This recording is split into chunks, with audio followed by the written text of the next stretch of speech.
Olá, boa noite. Já vou chamando aqui. Desculpa.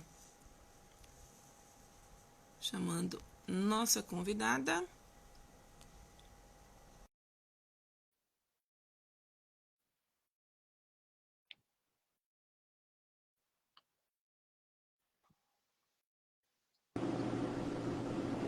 Olá, Iná. Boa noite. Boa tarde para vocês, né? Boa Boa noite, noite, boa pessoal aqui. tarde. Exatamente. Tudo Boa bom, Zaí? Como é que você tá? Tá bem?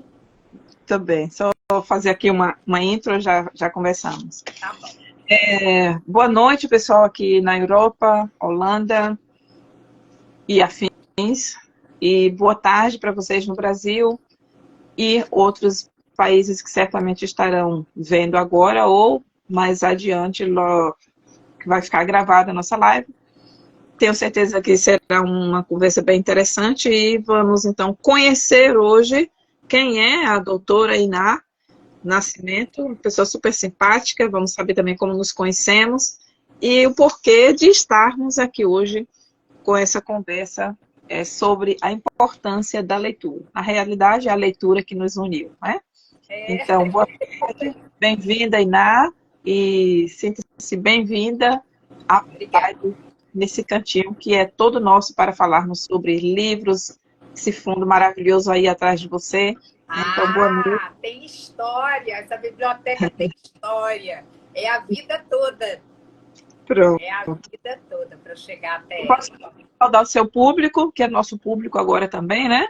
E depois eu vou, então, direcionando Ok, a nossa querida. conversa. Tá bom.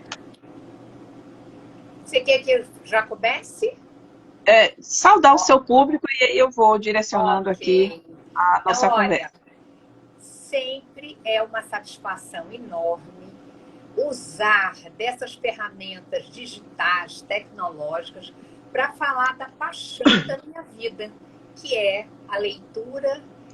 Na realidade, a minha paixão é linguagem, que eu acho que sem ela o ser humano não existe, né? A gente é linguagem. E aí não é só uma linguagem, que alguns animais também têm seus sistemas de linguagem, mas a linguagem que nós usamos, ela é diferente, ela é articulada, a gente fala, a gente consegue provocar ações nas outras pessoas com o que a gente fala.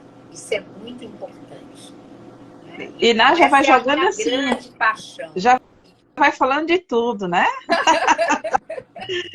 Então, Bom, eu fico muito triste quando eu vejo que, às vezes, as pessoas não acordaram ainda para essa importância. Porque uhum, se fala tanto hoje, né, Osair, no sucesso, no progresso, na melhoria pessoal, profissional, e as pessoas se esquecem que tudo isso vai precisar do domínio da linguagem. isso, Sem ela, isso. nada feito. Como você, eu sou apaixonada, eu digo, pelas palavras, né? A palavra em si só já é um mundo. E eu gosto disso, da comunicação, de relacionar com outras pessoas. Eu gosto disso, de saber da história dos outros. E hoje eu gostaria que você contasse para a gente então, um pouquinho da sua história. E eu gosto de traçar aquela linha do tempo, né? Quem era Tudo a bem. Iná? Quem era a Iná? A Então vamos voltar um pouquinho historinha é lá. ótima, eu adoro. Você sabe que eu Pronto. tenho alguns rios no meu perfil do Instagram que se chama Senta que lá vem historinha, E porque a gente essa, sempre tem essa historinha. parte, essa parte nós vamos com certeza trazer aqui hoje. Tá Iná, certo. conta pra gente então, quem é Iná? Quem são, eu gosto de perguntar sempre, qual a sua origem? Quem são seus pais? De onde você nasceu? Origem mesmo, né? Quem é Iná? Ok. Eu sou filha de um paraibano que nasceu no sertão da Paraíba. De lá ele fugiu para matar Lampião, porque o pai dele foi assassinado por Lampião. Então, meu pai foge aos 8 anos de casa e vai morar em Fortaleza. E lá ele vai aprender a ler e a escrever aos 14 anos. É Uhum. uma história assim, incrível, né? Ele entra para a Marinha e acaba indo morar no Rio de Janeiro, onde ele conhece a carioca, que é a minha mãe, que é Yara. Então, eles formaram uma dupla de paraibano com carioca e nascemos, somos 3 filhos. E meu pai, depois que ele foi para a reserva da Marinha, ele assumiu o lado dele de poeta de cordel. Então, eu sou filha de um grande cordelista chamado Raimundo Santa Helena, cujo acervo hoje está na Casa Rui Barbosa, no Rio de Janeiro. Foi doado para lá, eles estão fazendo todo o processamento e ele em breve vai estar na mesma sala de grandes escritores como Drummond, como Bandeira e tal. Então, a minha origem é bem particular, o que não quer dizer que não foi difícil. Então, um paraibano que nasceu no início, né, 1926, então era um homem que tinha umas ideias muito avançadas, mas era extremamente rigoroso e disciplinado. É.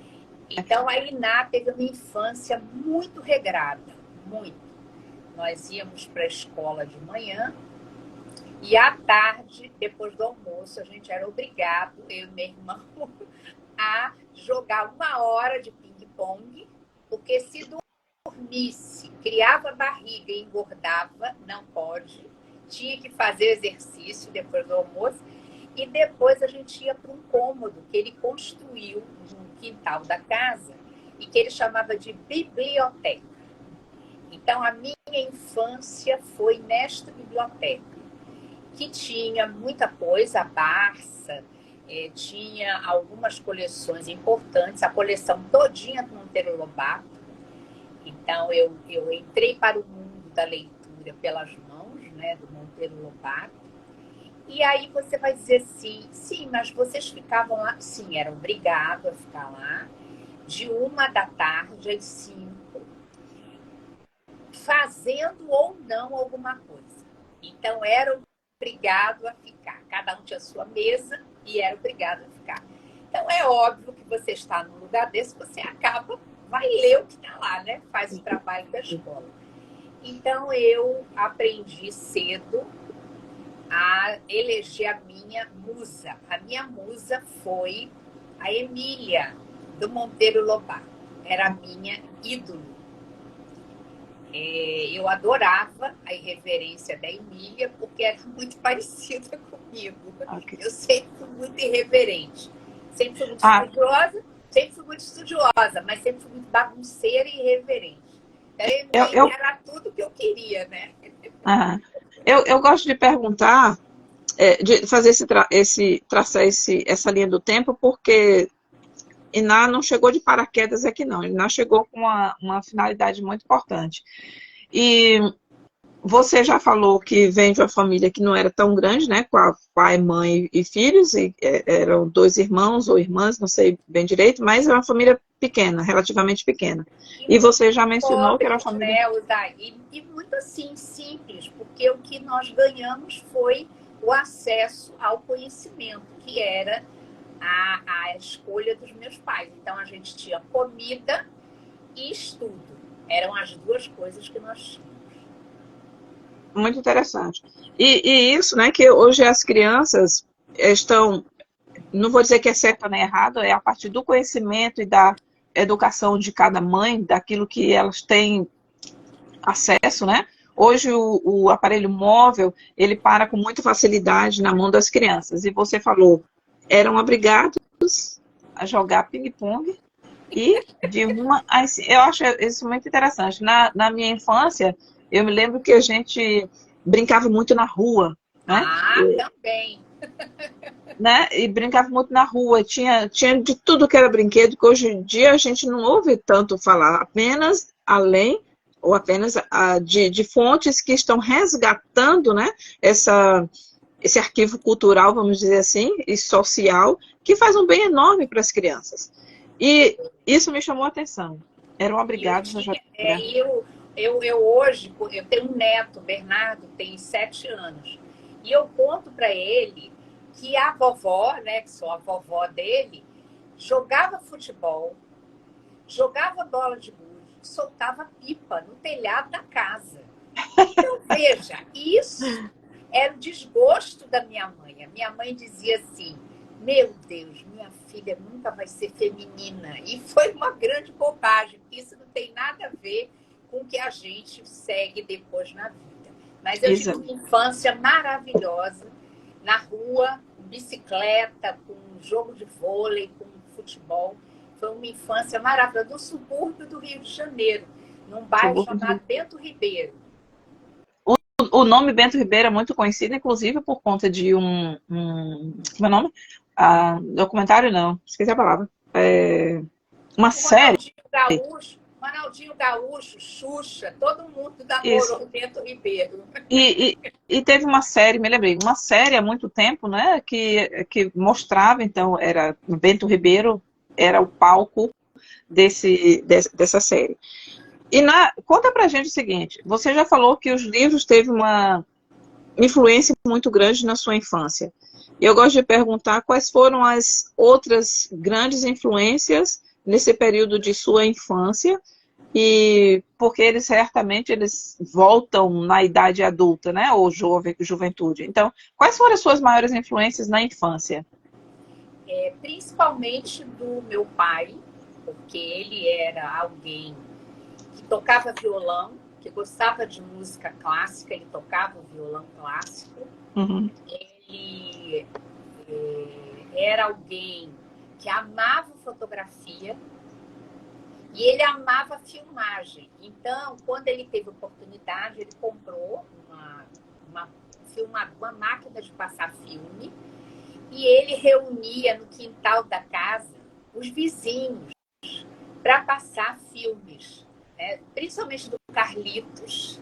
Então, o cinema, para mim, foi algo muito importante, que até hoje eu sou, né, apaixonada por cinema, junto com os livros e com a música. Então, eu tive toda essa formação, porque cabia à minha mãe a parte prática. Ela se incumbiu de amar os filhos a partir da praticidade, que ela era uma mulher muito prática. Então, ela fazia comida, ela lavava roupa, ela cuidava de tudo. E o alimento diferenciado era o papai que fazia, né? Então, essa influência é muito importante. E eu comecei a descobrir que era algo que podia me dar dinheiro. Porque com 14 anos por aí, eu dava aula para os meus vizinhos que ficavam em segunda época. Antigamente, na escola, tinha aquelas crianças que não gostavam de estudar. Então, eu dava aula, eu ganhava dinheiro. Então, eu já comecei a sacar que o conhecimento era um diferencial na vida das pessoas. Muito interessante. Só fez acelerar essa minha paixão. Interessante isso. E a partir dessas experiências, eu creio que você já falou que teve uma infância muito regrada, né? Eu creio que isso tem um reflexo na sua vida hoje, mas talvez de uma outra forma, porque você tem uma outra formação hoje, né? Que, paralelo ao doutorado em educação, você tem hoje uma outra formação que mais tarde a gente vai falar sobre isso. Né? Ah, certo, tá bom. Então, a partir desse conceito de criança, hoje se fala muito da questão de traumas. Na nossa infância, trauma era uma coisa, né, que tinha outro conceito. Mas, nesse contexto de hoje, você, olhando para a sua infância, você teve alguma coisa na sua infância que foi trauma? Olha, eu fui uma criança que deu muito trabalho. Porque como a gente tinha o limite do quintal, né, tinha rua, mas a gente era mais o quintal da casa. Então eu fui uma criança que vivia na goiabeira, empoleirada, no pé de mangueira, no telhado da casa, e sempre muito curiosa com tudo. Então, com isso, eu acabei fazendo algumas coisas assim que não foram muito legais, que a minha mãe batia, não tinha esse negócio, era o cinto, comia e a gente nas pernas, né? Minha mãe mandava o cinto nas pernas, porque eu era encapetada, né? Feio essa palavra, mas era realmente. Eu tocava Você era as levado. coisas, eu rasgava tudo, passava gilete no sofá da sala. Então, eu dei muito trabalho. Então, eu acredito que o rigor com que a minha mãe me criou foi proporcional ao trabalho que eu dava. Eu não vi nada exageradamente de punição, certo? Uhum. Embora, por exemplo, eu tenho uma filha, agora tenho um neto, eu não criei a minha filha do mesmo jeito. A criação que eu dei para minha filha foi diferenciada, foi muito dialogada e muito mostrando para ela que ela, como uma menina e depois uma moça e depois uma mulher, ela deveria prestar bastante atenção no que ela ia escolher para a vida dela. Então, foi diferenciada a educação. Mas eu acho que às vezes as pessoas confundem limite, né, com amizade. Então, eu acho que pai e mãe são sempre amigos dos filhos, mas ninguém é amiguinho, coleguinha, confidente. Não, o seu papel é um papel de educar. Educar é uma coisa séria, dá trabalho, dá trabalho, porque todo Sim. dia você vai falar as mesmas coisas. Então, a educação, ela não pode ficar sob a responsabilidade só da escola, por exemplo, ou apenas dos artefatos, do celular, do tablet, não pode. Os pais ainda têm essa função. Uma pergunta interessante. Por que eu faço essa pergunta? É que, tendo em vista a nossa formação posterior, né? Eu gosto de fazer esse paralelo. Teve os livros, uma grande influência aqui, nesse momento em que você era levada e que apanhava. Que função teve os livros? A música, eu ouvi aqui também sobre a música. Você faz alguma coisa de música hoje? Não. Não. Casei com um músico. Então a música está presente de alguma forma. Músico, um violonista. Violonista também, né? Olha então, só. Claro que a influência, de alguma maneira, você absorve. E como eu vivi também a coisa da música, porque eu fiz faculdade nos anos 70, no Rio de Janeiro, final dos anos 70, e a gente ainda estava com muitos problemas de censura do governo na época, que era um governo ainda militar, a gente não tinha tido as diretas ainda. Então, a música, para mim, ela começou a ter uma dimensão de expressar algum tipo de insatisfação social. Então, para mim, eu continuei nessa coisa da minha formação com a música, mas buscando na música essa função social de expressar a insatisfação com as coisas que aconteciam naquele momento, já que não se podia falar. Né? Foi um momento eu fazia faculdade de letras, então era muito patrulhamento, era uma coisa muito difícil, foi um momento muito difícil. Então, a arte, ela se dá muito bem nesses momentos, porque a gente acaba usando a expressão artística para expressar aquilo que a gente não pode dizer diretamente. Certo. Eu não sei se a sua infância foi como a sua adolescência, mas eu vou encaixar aqui. Queria que você falasse um pouquinho da sua adolescência e aquele primeiro período de juventude, onde vai inicia assim, na realidade, o desejo para uma linha de formação, né? Fala um pouquinho para a gente isso aí, porque isso mais tarde tem a ver a sua formação como doutora de educação, trazendo então um link para as mães hoje, né? Como é que isso se relacionou para você? como foi a sua adolescência, esse momento conturbado e tal.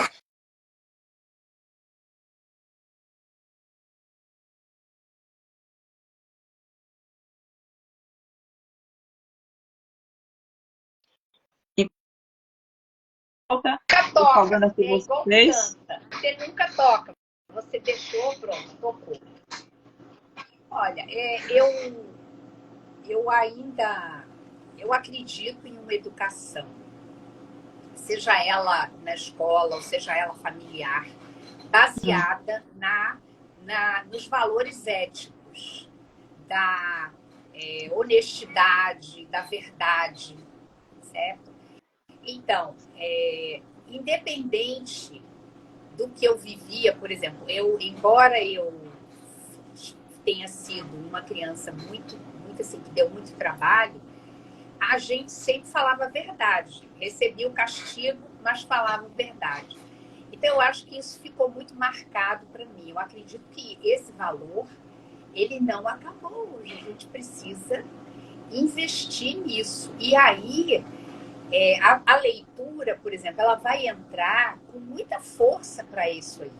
Porque a gente tem muitas publicações interessantes hoje que vão exatamente trabalhar com essas dimensões éticas da educação. Então, a literatura infantil, ela vai ter uma função muito importante.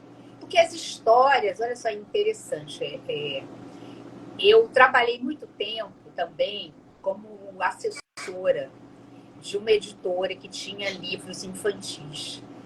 E olha que interessante, uma vez, você vê como a literatura a gente está falando de livros, né? Uhum. Uma vez nós precisamos fazer um evento e eu entrei em contato com outras professoras que iam me ajudar nesse evento, que era uma feira de livros que ia ter contação de histórias, num lugar aqui próximo, que é uma cidade chamada Olinda. E aí eu distribuí os livros que iam ser trabalhados e nós fizemos uma reunião para acertar como é que seria feito o trabalho. E uma das professoras levou para ler um livro chamado Beijos Mágicos. Esse livro conta a história de uma menina que os pais eram separados, o pai tinha arrumado uma namorada e ela começou a perceber que a avó gostou da namorada, o avô gostou da namorada, todo mundo gostava da namorada nova do pai. E ela achou que a namorada, ela tinha um beijo mágico, porque quando ela dava beijo nas pessoas, ela fazia as pessoas gostarem dela. Uhum. Essa era a história do livro. E essa professora disse assim, eu odiei esse livro. Eu não quero trabalhar na contação de histórias. Na hora, sim, como a gente diz, caiu minha ficha, né? Aí eu perguntei assim para ela, seus pais são separados? Ela falou, são. Aí eu disse, seu pai tem uma namorada. E você não gosta da namorada. Caíram todas as fichas. Foi assim, né? Caíram todas as fichas. Ela falou, é isso mesmo, como é que você sabe? Falei, pela reação que você teve diante do livro de literatura. Então, você vê que muitas vezes a gente não consegue chegar a esses sentimentos tão íntimos de uma criança ou de um filho, de uma filha, mas a literatura chega. Ela vai estabelecer, e aí ela vai estabelecer com essa pessoa. Então, eu sou a leitora daquele livro, eu estabeleço com aquele livro uma empatia. Eu vou viver aquela história daquele livro. E a empatia hoje, você sabe muito bem como eu, que é um comportamento, digamos assim, né, fundamental no mundo de hoje, na convivência do mundo de hoje. Eu queria pegar esse link que você falou do livro, né? Esse reflexo, o que diz, Por exemplo, eu incentivo as mães a lerem com as crianças, independente de quem seja, onde esteja, para criar esse link, esse vínculo com a criança.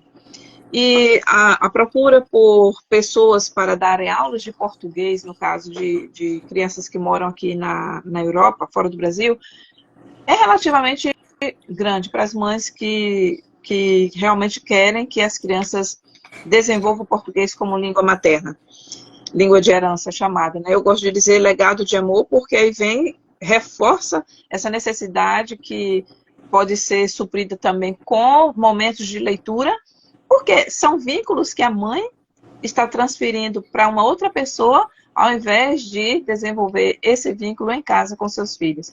E eu falo da dependência, eu sei que hoje que é realmente uma dependência que as crianças criam, a partir do momento em que elas estabelecem esse vínculo com uma outra pessoa que dá uma aula de português. Não estou nada contra, eu adoro dar aula de português para as crianças, mas eu falo aqui da questão de implantação da leitura, e aí vem uma pergunta para você, né? Que o nosso, digamos assim, o brasileiro não tem essa cultura como o europeu tem de leitura. Está se desenvolvendo. Mas justamente para que o público brasileiro comece a visualizar o mundo da leitura como algo que é para o futuro, não é apenas hoje, né? É algo fundamental para que as mães, então, desenvolvam esse gosto de, pelo menos, tentar inserir, porque ela, lendo para as crianças, ela vai ver como aquilo é gostoso. Eu conto a história de dois pequenos que eu dava aula, e o menor adorava. Os dois gostavam, mas o adolescente dizia assim, não quero não, leitura de livro, nada. Mas na hora que ele via o pequeno se aconchegando e dizendo, Alzaí, que história é hoje? E era sempre uma história diferente, né? Então, o adolescente começou a chegar também. E foi se estabelecendo um vínculo que eu gostaria de dizer isso mais uma vez publicamente para as mães que estão nos ouvindo ou que vão ouvir depois, que é um momento mágico. Eu gosto de. Eu não sei, eu tenho essa coisa de. Eu gosto de ser um apoio, um suporte, mas eu prefiro e incentivo que as mães criem esse laço do livro, né? Vou botar aqui agora o laço do livro com as crianças. E que é muito importante, porque você vê, em 2019, teve uma pesquisa, a gente tem no Brasil uma pesquisa chamada Retratos de Leitura do Brasil. E foi a última vez que eles fizeram. Essa pesquisa ela foi feita ao longo de vários anos. E de um público de 193 milhões de brasileiros, apenas 52% disse que tinha lido um livro inteiro ou partes de um livro nos últimos 3 meses. Então, você vê, nós temos quase, em 2019, 100 milhões de brasileiros que não leram nenhuma partezinha de um livro. Então, a responsabilidade que a gente tem de trabalhar nessa área da leitura é muito grande. Seja professor, seja família. Por quê? Porque através desse hábito, você cria laços afetivos. Né? Eu adoro fazer isso. Meu neto vem para cá, a gente está fazendo. Você precisa ter uma ideia. Você vai dizer, mas a criança hoje não gosta, ela quer ver o YouTube, ela quer alguma coisa. Sim, mas a gente pode, inteligentemente, pegar isso daí pra gente. Então, eu até separei aqui, ó. Tô lendo esse livro aqui, do meu neto de 7 anos. Estou lendo com ele, é do Monteiro Lobato. É a história do mundo para as crianças. O primeiro capítulo vai falar da criação do universo. Como é que a Terra se formou, como é que o universo se formou, o Sol, os planetas. E quando a gente terminou de ler esse capítulo, aí meu neto falou assim, vovó, vamos ver se tem algum vídeo no YouTube falando disso. Aí a gente foi para lá e assistiu o vídeo. Aí ele falou, olha só, não sei o quê. Ou seja, você partiu do livro, articulou com um vídeo do YouTube, e no sábado eu saí com ele aqui, eu, o avô e ele, para escolher um livro. Que todo mês a gente vai à livraria, uma vez no mês, para escolher o livro do mês. E aí ele me pede para comprar isso aqui, ó, O Espaço. Espaço. Com um mega pôster dos planetas de tudo. Então, veja, até então, o interesse dele não tinha se voltado para isso. Foi a partir da leitura de um capítulo. Então, veja como um simples ato de ler e criar esse vínculo vai ampliar esse olhar da criança. E não só isso, os estudos hoje de neurociência vão mostrar que a gente, com ele, com o ato de ler, a gente cria várias sinapses, novas configurações neurais. Então, veja o poder que a gente tem nas mãos. Exato. Vamos falar um pouquinho da sua formação. Por que, fazer um salto aqui, por que você fez doutorado em educação? Então, aí eu fiz várias coisas em pós-graduação, né? Licenciatura foi em letras. Depois, eu sempre fui muito apaixonada por uma disciplina chamada linguística, porque é o estudo da linguagem, né? Então, eu sempre gostei de ler, mas eu não me bandiei para o lado da literatura. Eu nunca quis trabalhar muito como professora de literatura. E aí fui fazer linguística. E aí comecei a trabalhar na área de redação, preparar aluno, porque onde eu trabalhava era um colégio de aplicação, os alunos tinham que fazer um vestibular depois. E aí, com isso, eu acabei fazendo um mestrado na área de língua portuguesa. Porque eu queria mais. O mestrado foi usar o processador de texto Word, que na época era para DOS, para aula de redação. Então, eu trabalhei porque era o meu interesse na época. Mas, depois que eu passou o tempo, eu entrei em equipe de livro didático, produzi muita coisa, eu comecei a sentir uma necessidade maior de abrir. Interessante essa coisa da ampliação na formação da gente. Sim. E fui para o doutorado em educação por isso. Vou pesquisar a questão da leitura nos livros didáticos. E aí eu escolhi uma coleção de ciências para olhar como era feito o trabalho de ensino de leitura. E nesse meio tempo vem uma pandemia. A pandemia, para muita gente, foi um momento trágico. Para mim, foi a princípio, mas eu precisei virar alguma chave interna minha para não sucumbir ao medo de morrer, ao medo de sofrimento de perder pessoas. E aí eu cheguei a um CIS, que é o curso da Febracis, né, que é um evento, que na época foi um evento que era feito online, e eu fiz com a minha filha. E aí eu comecei a descobrir que era muito pouco a minha atuação como professora.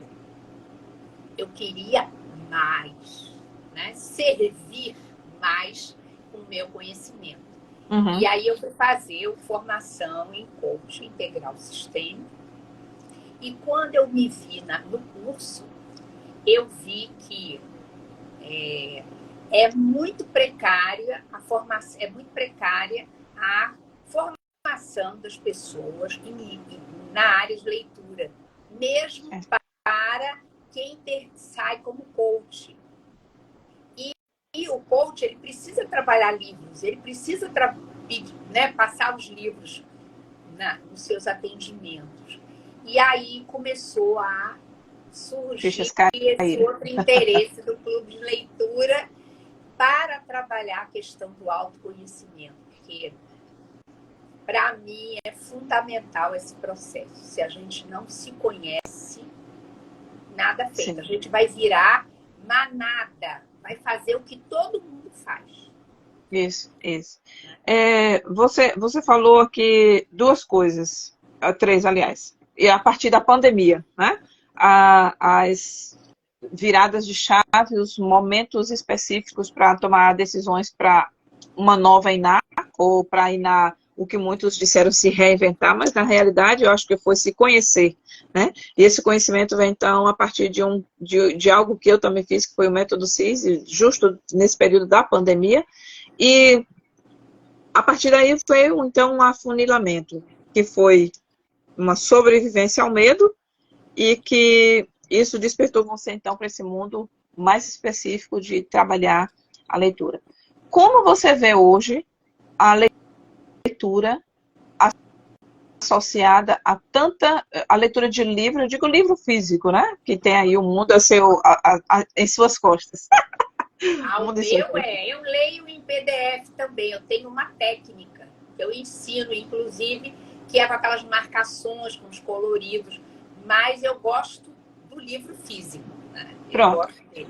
Já que a gente está falando para um público que tem crianças, eu creio que, e você viu essa questão toda da influência da tecnologia de uma forma negativa para a criança, né? Então, aqui eu gostaria de saber do seu parecer e como você encara isso da criança. Eu estou tratando aqui de crianças, eu gosto de trabalhar a formação de leitores. É tanto que esse canal aqui a gente trabalha muito com os leitores até 5, 6 anos. Tem material para maior, mas o foco é justamente esse, de desenvolver uma rotina de leitura em casa, porque facilita muito, até mesmo a integração com o país, porque o país é um país leitor, entendeu? Aqui onde eu vivo é um país leitor. A Europa tem essa fama e é natural a gente ver nos ônibus, nos trens, uma pessoa com livro. É natural a gente ver nos parques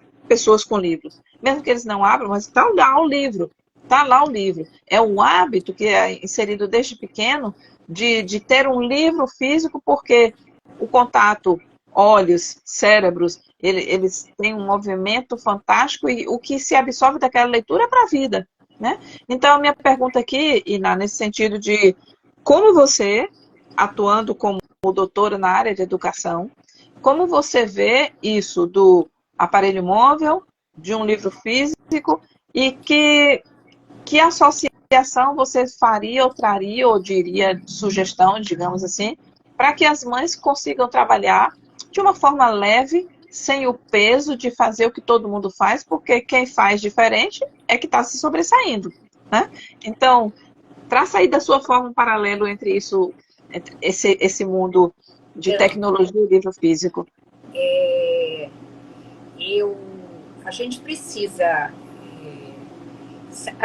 ter consciência de que todos esses artefatos tecnológicos, todas essas ferramentas que o ser humano veio criando, obviamente que ele tem todo o lado de promover situações que eram inimagináveis antes. Uhum. Né?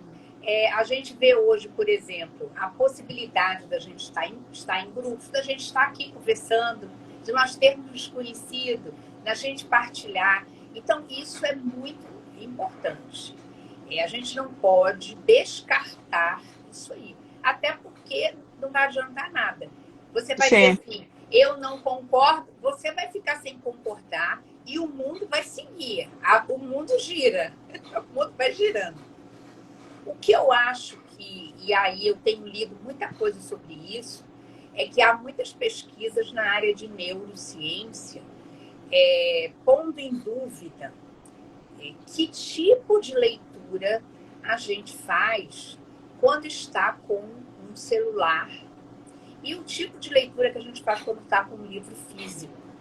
Então, os pesquisadores não chegaram a nenhuma conclusão, mas eles vão dizer o seguinte, que no celular a gente também lê, mas não é a situação que vai nos permitir uma leitura mais aprofundada e mais reflexiva.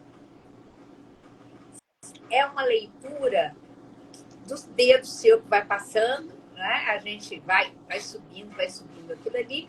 Você faz é quase como uma leitura dinâmica ali. E as pesquisas mostram que esse tipo de leitura, ele não é tão poderoso para criar as conexões neurais do que o livro físico. Não tem ainda conclusões, mas isso é um tema, assim, o tema de agora, da discussão. Então, nem dá para a gente descartar, nem dá para a gente dizer, pronto, agora a gente só vai ler aqui no celular. Mas aqui, então, eu digo assim, um adulto tem maturidade para discernir o que ele quer para ele como adulto, né? Mas na formação da criança, por exemplo, a gente vê, por exemplo, uma criança, experiência própria. Quando eu dou aula presencial, as crianças, elas não dizem, Osair, licença, eu posso usar o seu telefone? Elas fazem. E eu vendo alguns vídeos, por exemplo, que mostram que as crianças, essa luz do celular é como se fosse o açúcar, né? Que vicia. O açúcar ou qualquer outra coisa aí que queira colocar, que vicia. E crianças que eu vi recentemente uma mãe, até bastante conhecida, que ela colocou a criança com um tapete cheio de brinquedo e a criança ali, né, desenvolvendo, tá, olhando, brincando, pegava um ou outro, e aí vem o conhecimento das texturas, o conhecimento de tantas outras coisas, que a gente vê também na questão dos livros, que são específicos para as crianças a partir da idade de 0 a 5 anos, digamos. E quando a mãe ligou a televisão para ver exatamente como seria o comportamento da criança, né? A criança ficou estática praticamente, vidrada ali na televisão. E ela fez, então, trouxe lá uma reflexão no sentido de que o que ela deseja hoje para que a sua criança, não a sua criança não, porque esse é um termo gramaticalmente incorreto, né? Que o seu filho, a sua filha, use ou tenha como futuro, uma criança sadia, era preferível, então, desligar a televisão e deixar que a criança descubra ali o seu mundo ao redor, né? Pequeno, pequeno. Eu, particularmente, eu incentivo não ler com as crianças embora seja uma questão de educação até, autoconhecimento e educação pessoal e disciplina, para entender como e até que ponto ela pode conviver sem um celular na mão, que não tenha que registrar 24 horas do dia, e que desassocie esse aparelhinho pelo menos até os 2, 3 anos de idade da criança. Né? Então, se tratando de formação de leitor, se tratando de inserção de cultura, inserção de novos hábitos para a vida da criança. E a gente vê, então, né, o adulto hoje, brasileiro, que tem dificuldade em pegar um livro e ler.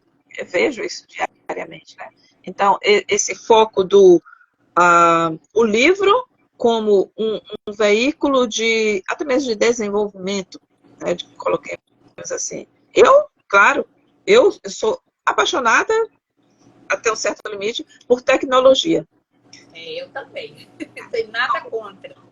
Nada.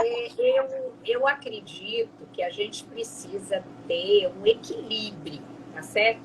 A disciplina, então, para você ter uma ideia, meu neto tem um tablet, mas ele tem 7 anos, mas ele só pode usar fim de semana. E mesmo assim, eu sempre estou propondo outras coisas naquele fim de semana que ele está aqui conosco, para que ele não fique ali com aquele vício de usar, né, aquele celular.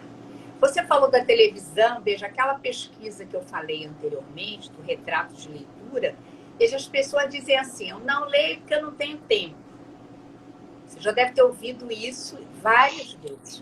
A pesquisa mostrou o seguinte, que 67% das pessoas que foram entrevistadas usam seu tempo livre para televisão. 66% usa para internet. e 62% usa no WhatsApp. Certo? Então, veja, é uma ausência de disciplina. A pessoa não tem uma disciplina para fazer todas as coisas e também vê isso. A gente não está falando aqui que não se possa fazer. Mas é preciso equilibrar aquelas coisas necessárias para a vida. Até porque, veja, você quer criar um filho para esse mundo que está cada vez mais competitivo. Verdade. A gente sabe disso. Hoje é um mundo de uma grande concorrência. Quais são as características fundamentais que não são resolvidas pela inteligência emocional, pela inteligência artificial? A imaginação, a empatia, a generosidade. Tudo isso a gente pode trabalhar na leitura, nos livros, na leitura. Então, se a gente promove para os filhos, além dos artefatos tecnológicos, também o acesso aos livros, o que você está fazendo com o seu filho? Está dando a ele ferramentas poderosas para a vida dele. Certo? Não é o livro pelo livro. É a função que aquele livro ali vai fazer na vida daquela pessoa. Então, uma pessoa que lê, ela tem um vocabulário diferenciado. Ela sabe se colocar no lugar daquele personagem. Por isso que os estudiosos dizem que a gente trabalha a empatia. A gente vai trabalhar a imaginação. Vai trabalhar a linguagem, a interação da linguagem. Porque quando eu leio um livro, eu estou interagindo com aquele livro. É um vai e volta. É um vai e volta. Então, eu vejo, por exemplo, gente que não tira o olho da tela do celular hoje. E aí as crianças também. Eu me pergunto como é que essas pessoas vão dialogar e interagir no futuro. A escola vai ter que botar mais uma disciplina no currículo. Diálogo. Diálogo, é verdade. Diálogo. Verdade. Porque o mundo não está exercitando isso. Então, se eu vou exercitar, eu saio na frente, concorda? Como eu, quando dei aula há muito tempo para aula de redação para quem ia fazer vestibular, quem ia fazer Enem, e gente que ia fazer vestibular para medicina. E eles diziam, eu detesto escrever, professora. Aí eu disse, olha, você gosta de quê? Biologia, química, física. Eu falei, pois é, todos os seus concorrentes também. Como é que você vai ganhar deles? Você tem que fazer algo a mais. Esse algo a mais era a disciplina de redação. E no caso do que a gente está falando aqui, é o acesso aos livros e a leitura. Se você não promove isso como família, a escola é muito fraca para fazer isso. Na escola, o filho vai ser alfabetizado e ele vai aprender a decodificar as palavras. Quando ele decodifica, a escola entende que ele já sabe ler. Acabou, não tem mais metodologia nenhuma. Essa é, inclusive, uma pergunta que semana passada disse assim, eu gostaria de saber como é que está hoje no sistema de ensino brasileiro, né, a inserção da leitura. Eu lembro que naquela época, quando eu estudei, tinha, por exemplo, resumos de livros, se fazia, né, resumos de livros. Tinha atividades em que o livro, a gente precisava ler para fazer alguma coisa. E quando você falou no Enem, o livro, quem lê, quem tem o hábito de ler, é uma pessoa que escreve sobre qualquer coisa. É uma pessoa que fala sobre qualquer coisa. É uma pessoa que se torna destemida, né? Se torna destemida quando diz assim, ei, fala ali, porque precisa de alguém. E eu... Um dos critérios da prova do Enem é uma coisa que se chama repertório sociocultural. O que eles cobram, o que a banca examinadora vai cobrar. Eu sei disso porque eu estou com um curso entrando agora de redação para o Enem, na Hotmart. Então, mexi muito com essas coisas todas. Então, Olha, leitores, ouvintes, um curso. tá lá, tá vendo? Já tá quase saindo lá na Hotmart, a caminho da nota 1000 é o curso. Olha Tem aí, a caminho da vídeos, Rota tem 1000. e-book, tem tudo. Pronto. Então, veja, o que eles cobram nesse repertório sociocultural? Livros que são articulados com a redação, filmes, documentários. Então, quanto mais rico você é culturalmente, mais você se diferencia da manada. Essa é a grande sacada do conhecimento. Né? Que o conhecimento é uma ferramenta de diferenciação de uma pessoa. O dinheiro Gostei. não é. O dinheiro, muita gente tem dinheiro, né? Pode ter, pode não ter, pode saber administrar, não sabe. Mas uma pessoa ganha muito dinheiro, ela não deixou de ser aquela pessoa, às vezes, limitada. Mas Exato. conhecimento, não. O conhecimento E, é fundamental para dar esse upgrade que a gente fala na sua melhoria de identidade. A gente está falando aqui da sua identidade, que é fundamental. exato. Você trabalha com isso também no coaching. Você sabe que a pessoa que não tem uma identidade fortalecida, ela vai desabar a qualquer momento na vida. E às vezes Exato. vai em vários momentos, né? Porque ela não Isso. sabe a sua identidade. E a leitura e o conhecimento, eles vão fortalecer a base dessa identidade. Hoje eu conversava com alguém, eu trabalhava com alguém, e ela falando como era difícil sair desse mundo de que ela é muito prática, muito pragmática e tal, e ela não conseguia escrever. E é uma pessoa que também quer muito meditar. Então eu disse, tem que parar, tem que parar. Então, esse do vício do açúcar, né? A nossa alimentação diz que nós somos aquilo que nós ingerimos. Tanto visualmente, tanto pelos olhos, quanto pelos ouvidos, quanto pela boca, quanto pelo nariz. Se eu estou num lugar em que o ar é poluído, eu vou estar alimentando meu corpo de toxina. Se eu como aquilo que é desregrado e que não faz parte de um cardápio saudável, o meu corpo também vai sofrer. Então, tudo o que a gente consome tem a ver com o nível de conhecimento, né, que a gente quer. E você falou isso de pessoas com posses financeiras, né, tem prosperidade financeira, mas o conhecimento é algo que não se vende, não se adquire assim, eu estou te Entra vendendo. numa loja, né? Eu vou Entra numa ali na loja. loja comprar. Não, é um processo lento e gradual. E é interessante porque é um processo de aprofundamento. Isso. O movimento é de profundidade para dentro da gente. E Isso é quanto mais muito profundo, importante. mais difícil de ser derrubado, né? Então, Exatamente, vai por aí. exatamente. Não balança, até balança com o vento, mas ele não é ceifado com qualquer vento. Então, tem raízes profundas. E você falou que foi mais para a linguística. Você trabalha com livros escritos, escrevendo livros? Também. Eu tenho um em que eu deixei separado, ó, bonitinho. Diário de uma professora feliz. São as minhas historinhas que eu conto aqui da minha vida como professora. Fatos, são vários capítulos, são vários artigos pequenininhos e eu conto. Eu trabalhei muito tempo com formação de professores.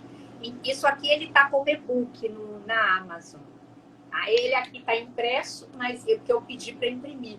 Mas ele está lá disponível na Amazon, Diário de uma Professora Feliz. Então, eu conto as minhas experiências pedagógicas, pessoais, as minhas reflexões. Então, eu gosto muito de escrever também, né? Também. Escrever. Adoro escrever. E o link, então, o elo. Quando você fala da questão das histórias, né? Senta que lá vem história. É assim a sua rubrica? Tem, eu tenho. O Senta que lá vem historinha, são as histórias que eu vivi, né? Então, eu posso contar rapidamente uma. Eu comecei a Pode. trabalhar num lugar chamado São João de Meriti, Baixada Fluminense. E nessa escola, eu conto lá no meu perfil como eu cheguei até a escola. E com alguns meses, eu estava na sala dos professores e uma colega me perguntou assim: quanto tempo você tem de magistério? Eu era uma guria com 19 anos e eu tinha meses de magistério. E eu tinha feito, junto com o professor de história, um grupo de teatro. E a gente estava ensaiando Morte e Vida Severina. E era no sábado de manhã. Então eu ia para lá aos sábados de manhã para os ensaios. Aí ela me disse assim: até quando você vai trabalhar de graça para o governo? O governo não te paga para fazer isso. Então, essa frase, ela permeou a minha vida inteira. Eu cheguei em casa nesse dia, eu chorei muito, porque eu fiquei com medo de ficar igual aquela pessoa. Ela disse: eu tenho 10 anos de magistério, eu quero ver quando tu tiver 10 anos de magistério, se você ainda vai fazer isso. E aí eu me vi depois, com muito mais que 10 anos, 20, 30, eu tenho mais de 40 anos, fazendo muito mais coisas do que ela poderia imaginar que eu chegaria para fazer. Então, eu acho que isso aí tem a ver com um propósito, sabe?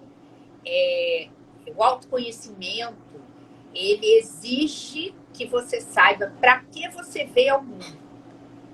Essa historinha serviu para que eu refletisse qual era a minha missão nesse mundo. E eu descobri cedo que eu gostava de trabalhar com o ser humano. Essa era a minha.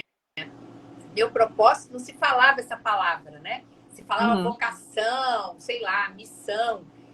Propósito é agora essa palavra. Mas eu acho que se a gente deixar alguma mensagem final, que a gente possa promover o máximo de riqueza para os nossos filhos, já que a gente está falando de criança, de livro e de experiências gratificantes, porque no meio dessas experiências todas, fatalmente vai pensar o propósito de vida daquela pessoa, daquele ser que está ali como criança. Isso é muito importante. Muito. E uma coisa que eu acho que posso aproveitar e falar aqui é o seguinte: hoje fala-se muito em criar memórias. E muitas pessoas acham que o simples fato de uma foto é memória, né? Essas memórias precisam ser avaliadas. Que tipo de memória? A foto de um momento que não tinha nada a ver e ficou lá gravado. Ok, é foto, é memória, é para memória. Mas o que é isso realmente de criar memórias, né? De criar... Aí eu volto. Essa ligação do livro que possibilita, né, essa criação de memórias. São momentos em que se transmite amor, em que se transmite tranquilidade, em que prepara a criança de uma forma que eu acho até interessante mencionar que alguns psicólogos hoje, pelo menos aqui na Holanda onde eu moro, eu tenho escutado de algumas mães: eu quero um livro em português porque o psicólogo disse para eu falar no meu idioma com o meu filho. E eu fico muito feliz com esses psicólogos que têm despertado para levar... A importância, né? Muito importante. Exatamente. Sim. Não é apenas a leitura como leitura, mas é para você voltar a criar elos com seus filhos, porque deixando solto na terceirização dessa educação, a criança paga um preço que ela não precisaria pagar. E muitas vezes os pais também. E se autoconhecer, né? O texto, ele promove isso. Eu me lembro até hoje, é uma das histórias aqui do Diário de uma Professora Feliz, que eu conto que eu levei um texto para a sala de aula e o personagem se chamava, não sei o que, José. O segundo nome era José. E dizia assim: eu me chamo fulano José porque eu nasci laçado. Na hora, o meu aluno disse assim: professora, meu nome é Clécio José porque eu nasci laçado, então. certo? Então, essas coisas que vão acontecendo, a literatura promove. Então, a gente não pode perder isso de jeito nenhum. Isso. É, você já mencionou, então eu vou pegar o gancho. Qual seria a sua mensagem hoje para mães que têm filhos ou que estão querendo ter filhos? Mas eu vou naquelas que já têm. Para as mães que já têm filhos e que precisam criar uma rotina ou estão ouvindo agora e se disseram, eu quero criar essa rotina de livros, essa rotina de leitura. O que elas precisam fazer? O que é fundamental? Fazer a leitura. Como é que eu diria? Você precisa ter um ritual. O ritual é legal, é importante que a gente crie.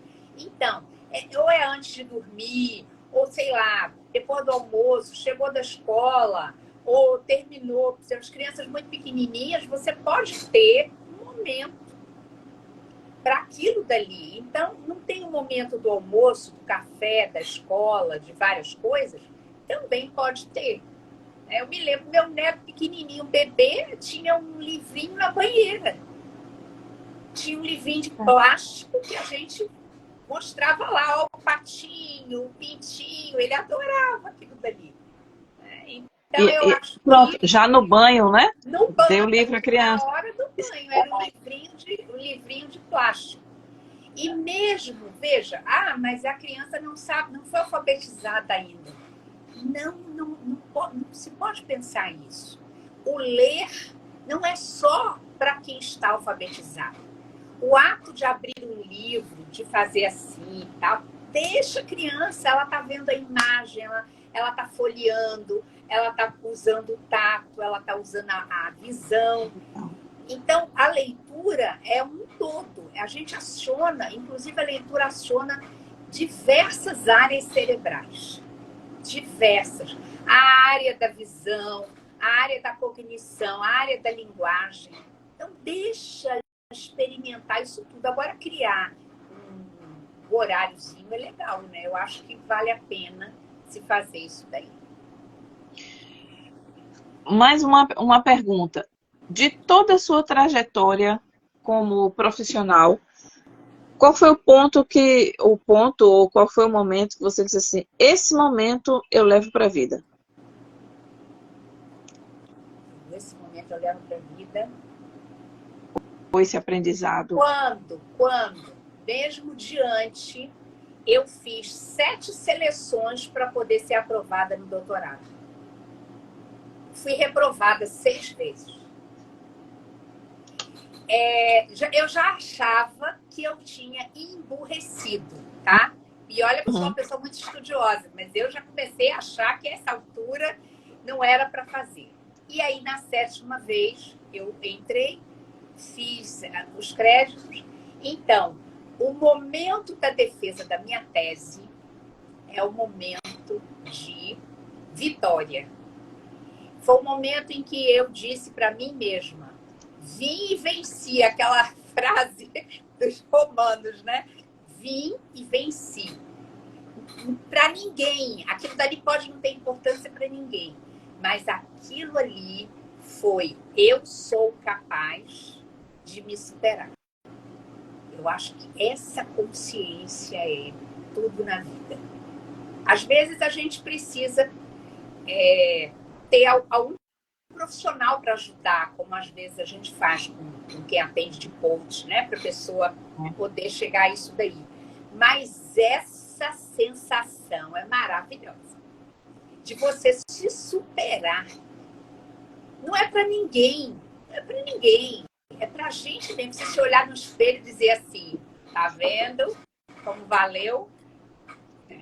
Valeu. Eu acho que esse foi um momento, não pelo título, que eu acho que às vezes ele é até muito pesado num país como o nosso, em que muita gente se assenta num título de doutor, de PhD, para dizer que sabe tudo, que é aquela pessoa poderosa. Então, a titulação, às vezes, ela ela é algo que passa uma coisa de arrogância, às vezes, na pessoa. Então, não foi pela titulação, foi pela vitória. Uhum. Né? Você falando isso, o título às vezes impede o crescimento até, né? Acho que já é tudo. Exatamente. Dali adiante não necessita mais ajuda. E é interessante ver que os grandes players, como dizem hoje, né? As pessoas que estão realmente no topo e que têm sucesso em várias áreas de sua vida, não é apenas uma, não é apenas financeiramente, mas elas têm essa mentalidade de que a educabilidade, como diz John Maxwell, é um processo, né? A gente chegou ali... Hoje você tem, né, os estudos do lifelong learning, né, que é o aprendizado ao longo da vida toda. A gente vai estar sempre aprendendo. Exato. Graças a Deus, vamos estar sempre aprendendo. E esse eu espero que tenha sido um momento de aprendizado.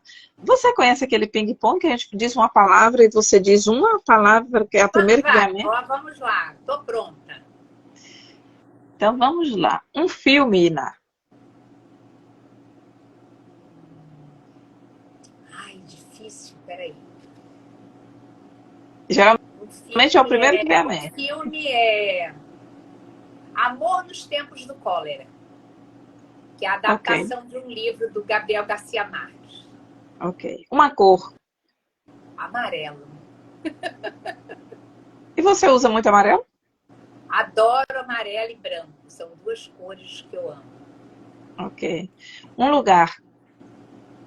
A minha casa. Uma banda ou um cantor. Um cantor? Chico Buarque. Um livro. A Bíblia.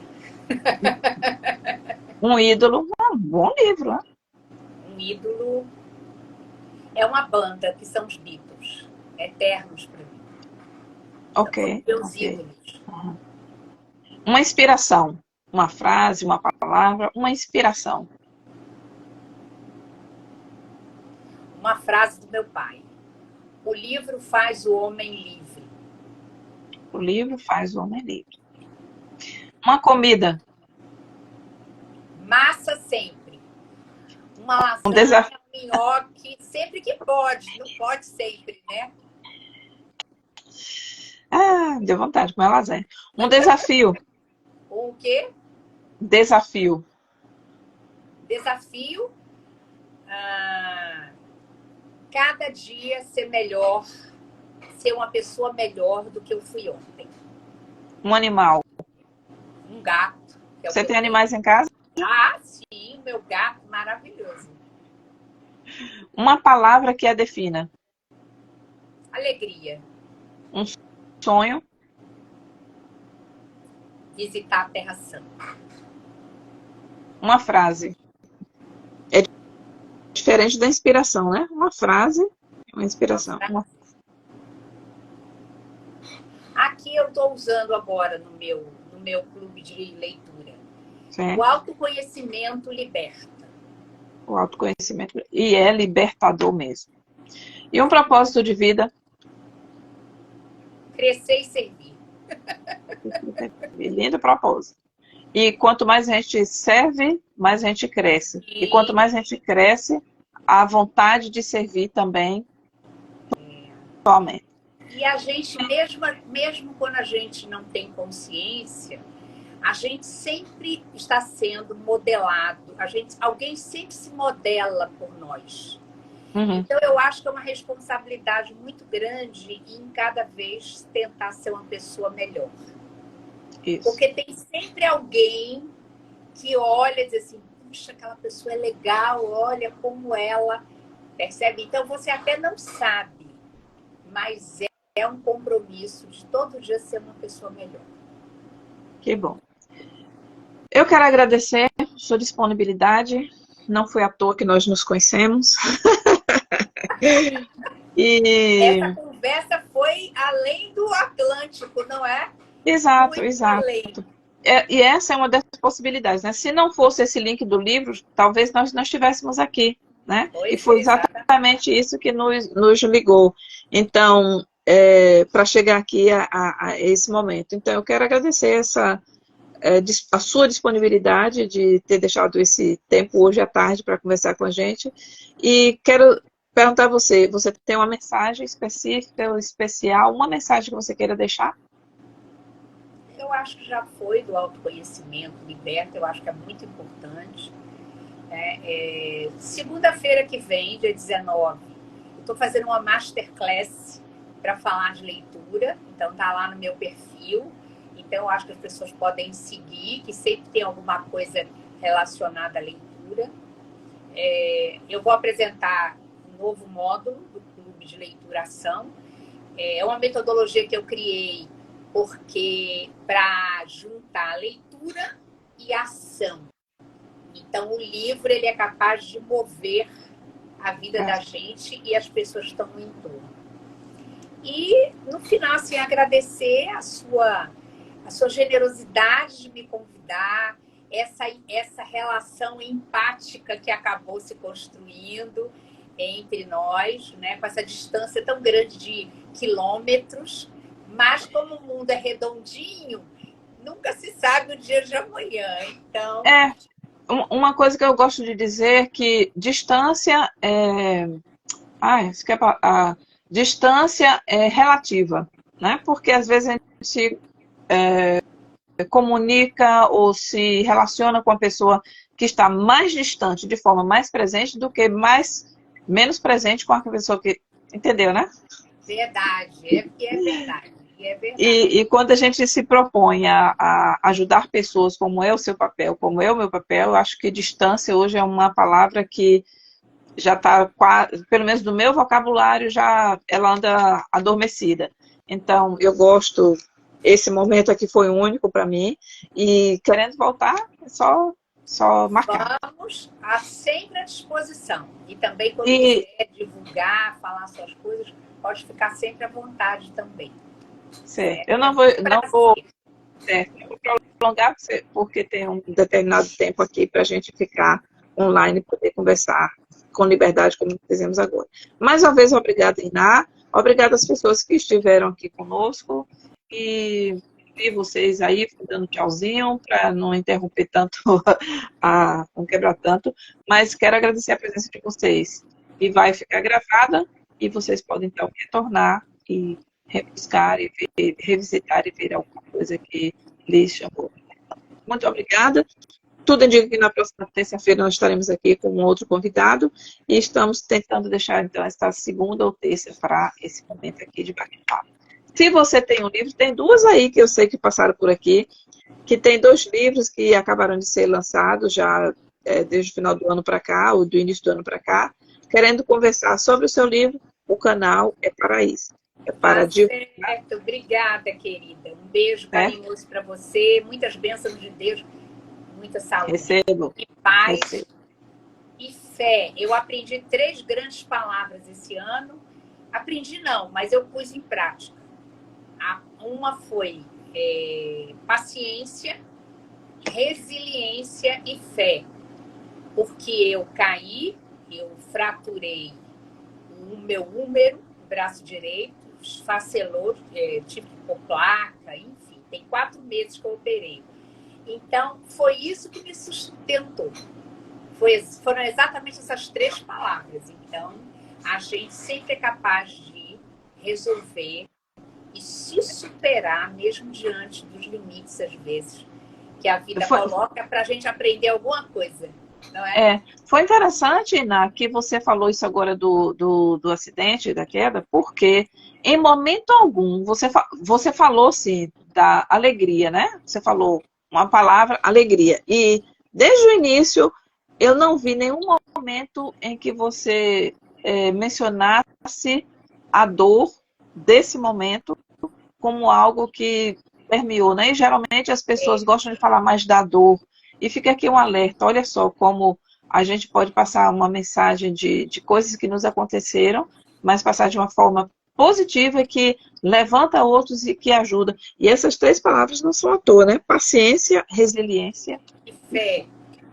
E fé. E por quê? Porque eu aprendi a deixar no passado o que está no passado.